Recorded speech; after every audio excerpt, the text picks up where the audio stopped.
Rett syndrome is a genetic neurological disease that Emily was diagnosed with just before she was 2.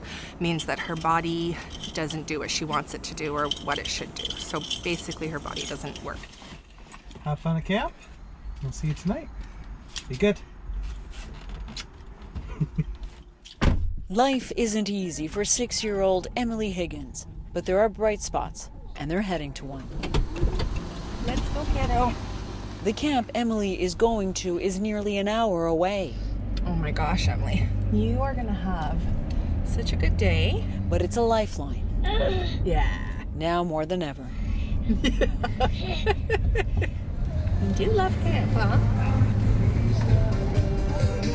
Even the first day I dropped Emily off, and I said to my husband, like, I just feel like I can breathe now, because it was really hard.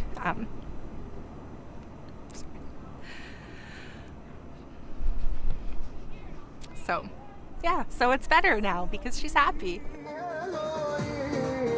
Very big smiles this morning. It wasn't an easy decision. Emily's condition means she has trouble fighting infection. But it was a trade-off between managing the risk and the emotional toll staying home had already taken. She was missing her friends, and through this, she was also diagnosed with dystonia, which is basically really painful muscle spasms. Good morning. We'd seen it through the year, but all the things that were happening compounded it. So Emily would just cry all day. And so we would cry.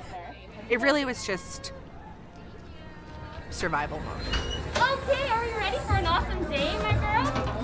That desperate need for a reprieve. It's why Kayla's Children's Center was determined to open. With precautions like temperature checks and bubbling groups of children and staff members. It's the only camp in the Toronto area for disabled and medically fragile children. The first respite parents have had in months. We had a lot of parents drive up and drop their kid off and then literally sit in their car and sob. Everything they've gone through over the last 4 months just hit them. Yaffe Scheinberg runs the camp. This year, these parents were they're at their breaking point. Good morning. And you have to understand that they don't have an option of saying, I'm just gonna take an off day, a mental health day today, and I'm just not gonna, do all the bathing and the feeding and the stuff that their kids need. And I feel like by the end of June, they were at the end of their rope. Where are we going? Happiness can be fleeting. The goal here, to keep recapturing it. Emily understands everything and uses a device to communicate. She tells us she's had enough of the sun and of us. Goodbye.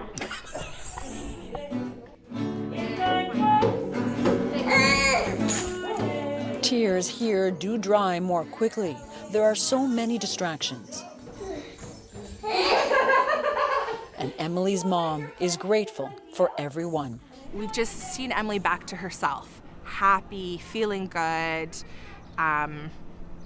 She has more patience, but there's been a huge difference in all of us. I'm not crying every day. I always say when Emily's happy, I'm happy. So we're all in a really, in a much better place. I am. I love you. Oh, you gotta get this plugged in.